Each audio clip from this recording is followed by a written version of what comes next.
want.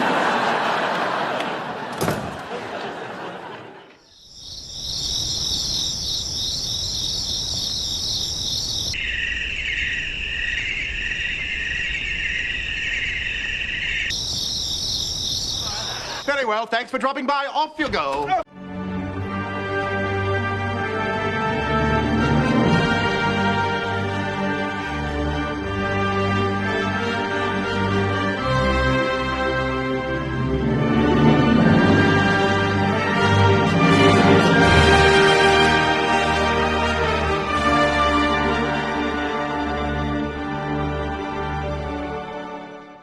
Let's do a timeline to catch everybody up. Of course, this happened last week. Indoor-outdoor mansion of Hollywood producer power couple lists in California, see it. This is the Sacramento Bee, a paper of record in California in the state capital. Okay, so this is legit. And if you look around on Redfin, Trulia, Zillow, the listing's there. And Matt Bellany, who's one of the founders of Puck News, which is basically a trade, got the listing from yours truly. I'm taking credit. Posted this. Okay, so if his eyebrows are raised and Kamran has a reporter at The Hollywood Reporter, which is Bellany's former stomping ground where he was managing editor, saying that Kathy Kennedy's in the hottest seat in the industry right now. Basically, she's done.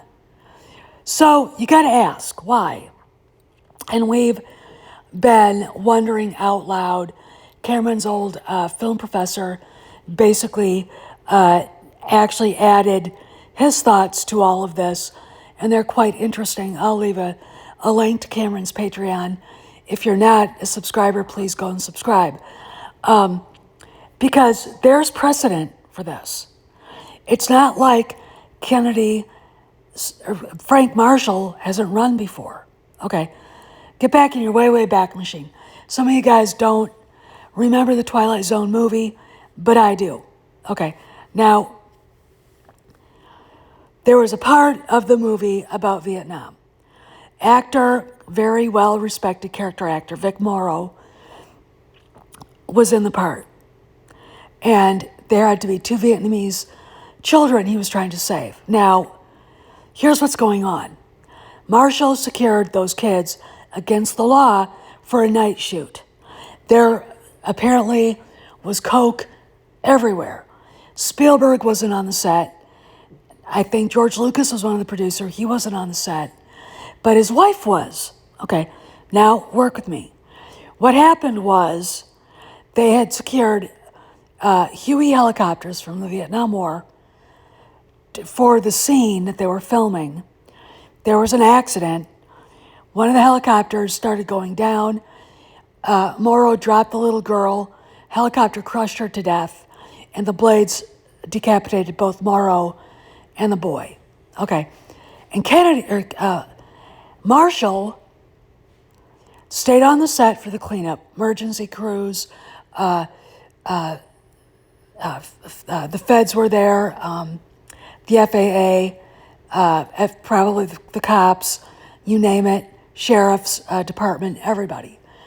And once the cleanup was over, Marshall packed his shit and ran to London and was discovered hiding in a London hotel.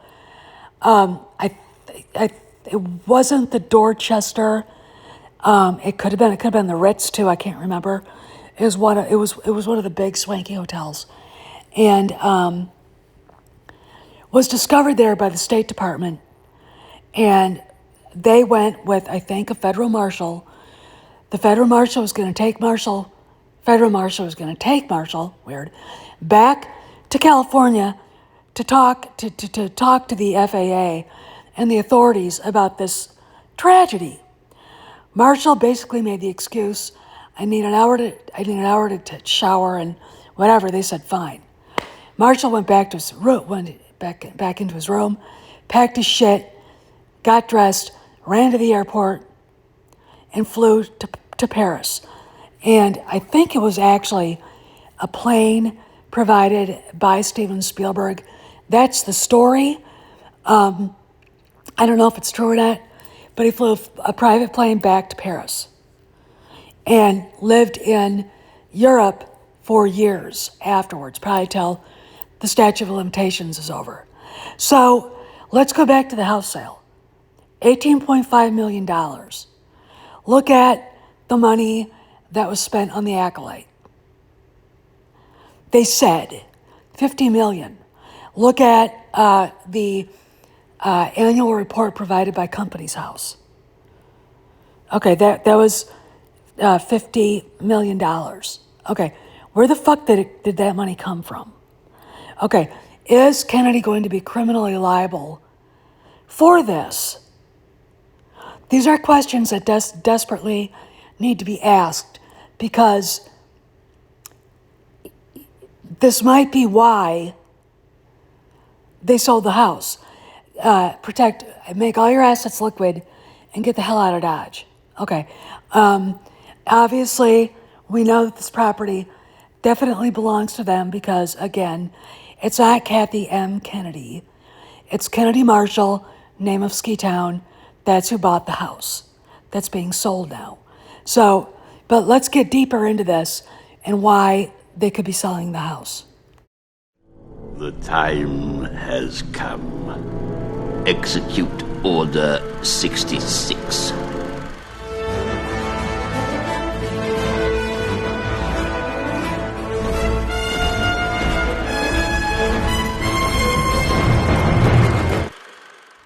I believe that when the smoking gun was found, that when Kennedy last week, maybe the Monday of the 7th of August, Kennedy had a face-to-face with Iger, and he said, "We found this. You were privy to this. You knew what she was doing, this person with Harvey Weinstein. This is illegal as hell. We're letting you go. This is a breach of contract," which, if you look at the Acolyte, there's so many questions about it with how Hedlund got a lot of the money for this show. There's nothing to show for it. Did they defraud the British government? Because a three-reel sizzle reel is not a show. Okay, that's fraud, and they could be in trouble with the British government. Okay, all right. So this is a question that definitely needs to be asked. Okay, now let's talk about credit card fraud. Apparently, the grounded monkeys, when they were flying monkeys, were spending money indiscriminately on Disney's credit card. Okay, now, and this is a fact, Kennedy wasn't up in Marin County all the time. All right, she didn't fly up every Monday and stay till Friday afternoon. Okay, she was up there maybe once a week.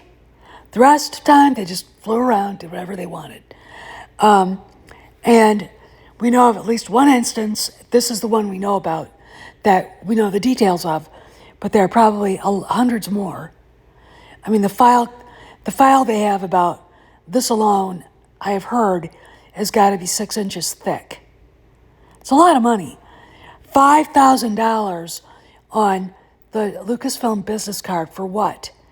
And the assistant that spent it let herself get fired rather than throw her boss under the bus. So, is Kennedy liable for this money? Disney could say, hey, you're responsible for this too. What does this all mean now? These are the questions that we have to ask, because this could be why she's skipping town. Okay, and again, her husband had done it before. He was responsible for bringing those kids on board. All right, when they should have been at home, tucked in their little beds at night, dreaming of playing with Labrador puppies and romping through fields with the dogs, you know, not on a movie set with a bunch of coked out irresponsible assholes, okay? But this is the past. So we're dealing with a couple of people who have been known to do shit like that before. Okay. What does Bob Iger do? Does he have the smoking gun? Did Leslie Headland, in fact, throw Kennedy under the bus? I say yes, because, again, 7th of August, Kennedy goes and has one more face-to-face with Iger, and I'm speculating, he says, you're done. And he says, go up to Marin County and make arrangements to get your shit packed out. She makes a quiet trip up there, and there's very few people. Nobody knew she was there until some people did some checking. And Friday, 15,000 billion U-Haul moving boxes show up. That's not for Carrie Beck, who I think is probably in Burbank. That's not for Rhonda Hjort. That's for Kennedy. That's her office. The corner office where the president stays. Okay? She's probably got dry cleaning, awards, all kinds of shit in there. Okay, so are the movers there already? Maybe. Okay, maybe she showed up to direct what they should take and what they shouldn't take. But maybe the horsemen of the apocalypse are directing what they can take and what they can't, which I think is probably more accurate.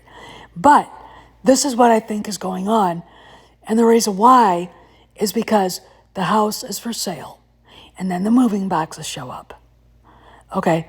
And I don't know if she's going to be held liable or, Iger said, I won't put this out there in public if you leave quietly.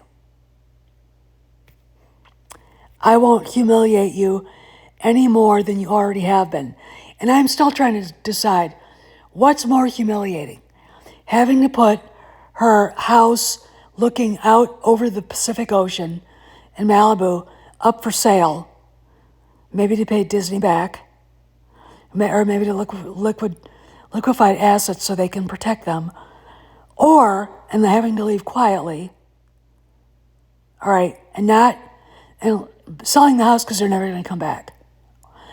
Or is it a headline, Kathleen Kennedy resigns from Lucasfilm, Jon Favreau is made interim president? What could be more humiliating? Because if Matt Bellany is raising his eyebrows, and we have a reporter at the Hollywood Reporter telling Kamran, basically saying, without giving details, yeah, she's done. The fact of the matter is, the industry knows it's over. The only people who don't know it's over is really, with any details, are the fans. And my opinion is they need to say something. And look, I wouldn't put it past Bob Iger to humiliate her further.